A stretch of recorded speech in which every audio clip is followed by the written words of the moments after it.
અમરેલીના લીલિયા તાલુકામાં સિંહના હુમલામાં 21 વર્ષીય સોહિલ મુંજાવરના મોતના કેસમાં હવે મોટો વળાંક આવ્યો છે।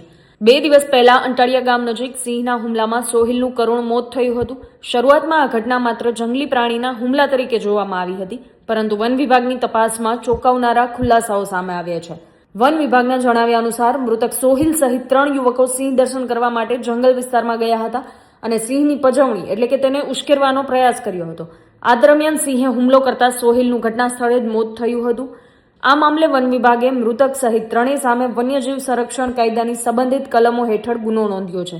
જ્યારે સોહિલના મોત બાદ સાથે રહેલા બંને યુવકો યશરાજસિંહ વાજા રાઠોડ અને રેહાન ખાન પઠાણની ધરપકડ કરવામાં આવી છે।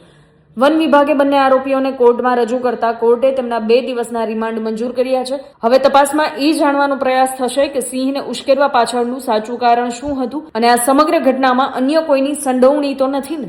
વન વિભાગે ફરી એકવાર લોકોને અપીલ કરી છે કે જંગલી પ્રાણીઓથી સુરક્ષિત અંતર જાળવો અને માત્ર ફોટો કે વિડીયો માટે પોતાના જીવને જોખમમાં ન મૂકો।